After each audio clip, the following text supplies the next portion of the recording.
spots in the world in those submarine channels. By the way, only 8 strands of fiber connect us to China. Really? Because this stuff can fit so much data. So just That's think about that amazing. for a Okay, while. that's very good. Yep. And there's fiber running between all American cities. That exists. Yep. And Google and Facebook run data centers. Basically, they've built their own internet infrastructure across the country to get their stuff very close to people. But there's this really dramatic choke point that exists across the country, which people call the last mile. It's the last bit between your house and the internet node in your town. That is the most expensive part of the network to build. It really is, because you have to rip up the streets and do things. And it is there where we, by and large in America, have very little fiber. We have a lot of cable from Comcast and Spectrum. Yep. It's just like a fairy tale. There are only 3 wires. There's the cable wire and then copper from the phone companies. And we call that DSL. People are fleeing that in huge numbers because it's just too low capacity. Higher capacity is cable.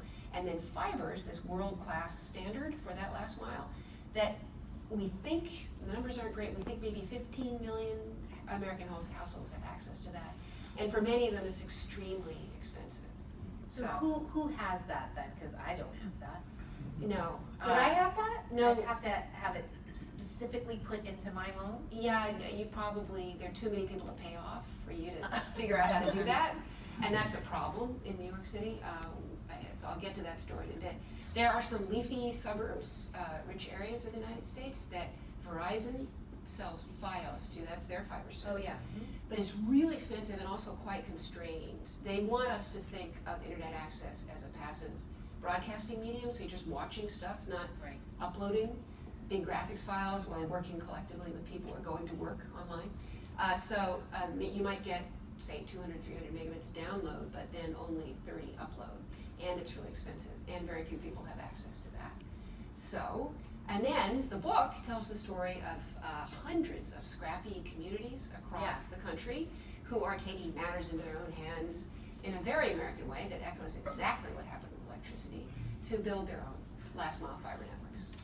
Okay, so I was reading, have you guys read that great New Yorker article by Robert Caro that is just in the last one? Oh my God, it's so good. And he's talking about how people in Hill Country were so grateful to Lyndon Johnson for bringing electricity to that region, and it just transformed their lives. And then I seamlessly put that on my bedside table and turned to your book, and you talk about Robert Caro. Yes, fiber plus advanced wireless capability is essential to the phase of human existence as electricity was 100 years ago. Right. So basically we're living in Hill Country right now, pre-electricity. Right, a few decades behind. It's the expense. It constantly chokes our thinking about it. And also we don't assume that it's going to be everywhere, and the capacity is not what it is in many Asian countries.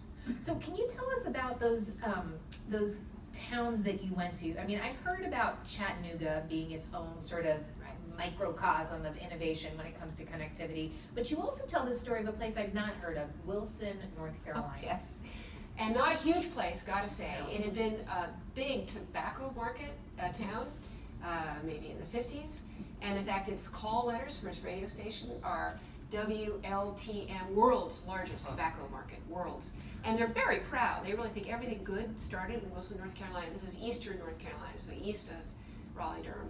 And town is descending. The tobacco is gone, and they're looking for new ways to keep their people. And they have a proud tradition of doing things for themselves when they feel the private market hasn't done well enough.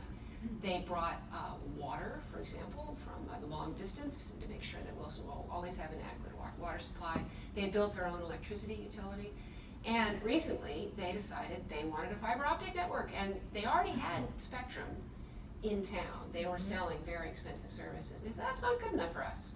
And so they created what's called a fiber to the home network, point-to-point fiber coming from headquarters, dedicated lines to each home. It works great, and when you call customer service for the Wilson Fire Network, you get someone with a broad accent that matches your own. It's a very local service. And the people there love that the money is staying in town and that the customer service is so responsive. They also love the public interest that the Wilson people have in this network. If you're in public housing in Wilson, you can have $10 added to your rent bill, and that'll get you a fiber connection.